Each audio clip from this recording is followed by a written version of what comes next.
YS Sharmila, Vijayasai Reddy వీళ్ళిద్దరూ కలిసిన విషయం మనందరికీ తెలిసిందే. అయితే ఆయన బయటకు వచ్చిన తర్వాత ఆవిడ ఒక 40 నిమిషాల పాటు దానికి సంబంధించి మాట్లాడారంట.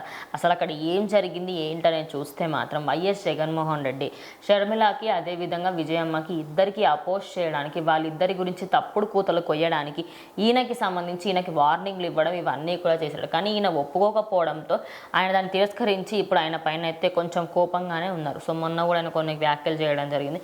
అసలు వైఎస్ఆర్సీపీ పార్టీలో విజయసాయిరెడ్డి ఇంత చేసిన తర్వాత కూడా ఇంత నెగిటివిటీ ఎందుకు స్ప్రెడ్ చేస్తున్నారు?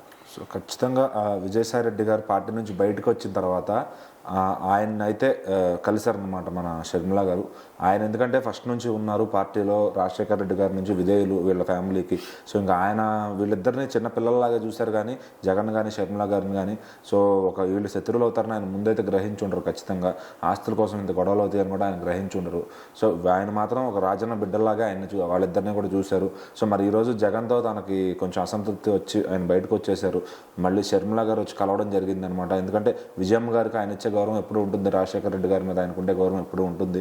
సో ఆ ఫ్యామిలీకి ఆయన ఒక విధేయుడు అంతే. సో పిల్లలిద్దరూ విడిపోవడం వల్ల ఆయనకి ఇంకా ఆయన చేయడానికి స్కోప్ లేదు. సో ఇప్పుడు వైఎస్ఆర్సీపీలో ఆయన మనోభావాలతో దెబ్బతిని కొంచెం బయటకైతే వచ్చేసారు. సో మరి ఇంకా అసలు పూర్తిగా రాజకీయాల్లోనే ఉండనంటూ స్టేట్మెంట్ ఇచ్చారనమాట. మరి ఇప్పుడైతే షర్మిలకి గైడెన్స్ ఇచ్చి ఆమెను ముందుకు నడిపించేటట్టయితే కనబడుతున్నారు. మరి రీసెంట్గా షర్మిల గారు అయితే ప్రెస్ మీట్ పెట్టారు. ప్రెస్ మీట్ పెట్టి వాయించేశారనమాట. చెప్పాలి అంటే అసలు ఇంకా జగన్ని అన్ని మాటలు ఎవరు అనుండరు, బయట వాళ్ళు కూడా అంత రేంజ్లో క్లాస్ బీకారు. ఎందుకంటే జగన్ నువ్వు ఒక క్యారెక్టర్ లెస్, నీకు అసలు క్యారెక్టరే లేదు, నువ్వు నన్ను అంటావు, నీకు ఆస్తి మట్టుకే కావాలి, నీకు బంధువులు ఇదంతా అవసరం లేదు, నువ్వు ఒక ఖాళీ చేసిన వాటర్ బాటిల్ ఈరోజు రాష్ట్రంలో. సో నేను ఎవడో పట్టించుకోడు, ఖచ్చితంగా నీ వెనకమాల ఉండి నీ భార్య నిన్ను నడుపుతుంది.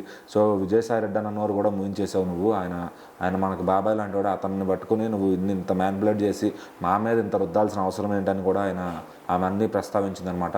సో విజయసాయిరెడ్డి గారు ఇంకా చాలా నిజాలు చెప్పారు. అవన్నీ ఒక్కొక్కటిగా బయట పెడతా అనే విధంగా ఖచ్చితంగా చెప్పింది.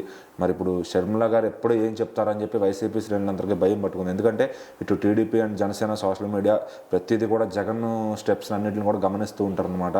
సో షర్మిల గారు మాత్రమే చెప్పేవి ఇంకా జగన్ మీద, ఎందుకంటే సొంత చెల్లి కాబట్టి ఆమె ఎదురు తిరుగుతుందంటే ఇంకా ఆమెకు వచ్చిన నష్టం అలాంటిది. ఎందుకంటే తండ్రి ఇచ్చిన ఆస్తిని ఆమెకు ఇవ్వకపోవడంతో ఆమె కూడా దిగుల్లో ఉందన్నమాట. కనీసం తల్లిని కూడా ఇంట్లో కూడా పెట్టుకోకుండా గంటేశాడు. ఆమెకు కూడా ఎందుకంటే ప్రాణభయంతోనే బయటకు వెళ్ళిపోయిందని షర్మిల గారు ఆవిడ దగ్గర పెట్టుకున్నారనమాట తల్లిని కూడా. సో ఇప్పుడు ఆవిడ మాత్రం జగన్కి అయితే అడ్డం తిరుగుతుంది. సో మరి వీళ్ళ ఫ్యామిలీ రాజకీయాలు మటుకు రాష్ట్రంలో హాట్ టాపిక్గా మారాయని చెప్పొచ్చు ఖచ్చితంగా. సో షర్మిల గారు మాట్లాడే మాటలను అందరూ నిజంగా భావిస్తున్నారు. ఎందుకంటే ఇప్పుడు ఆమె వ్యతిరేకంగా ఉంది కాబట్టి మరి వాళ్ళిద్దరూ ఇదేమన్నా కలిసి ప్లాన్ చేస్తున్నారో, ఎందుకంటే నువ్వు కాకపోతే నేనన్నా సరే పదవిలో ఉండాలి అనే విధంగా ప్లాన్ చేసుకున్నారా, లేదంటే నిజంగానే వాళ్ళ మధ్య గొడవలు జరుగుతున్నాయని కూడా కొంతమందిలో సందేహం ఉంది. మరి షర్మిల గారు మాత్రం ఏ ప్రెస్ మీట్కి వచ్చినా ఖచ్చితంగా జగన్ గారిని ఏకపడేస్తున్నారు. సో మరి చూద్దాం ఈ ఫ్యామిలీ గొడవ ఆస్తి కోసమైనా లేదంటే వాళ్ళు ఏదైనా పర్సనల్గా ప్లాన్ చేసుకుని వెళ్ళారా. మరి విజయసాయి రెడ్డి గారు చెప్పిన ఇంకా మరిన్ని నిజాలు ఎప్పుడెప్పుడు బయట పెట్టబోతున్నారు.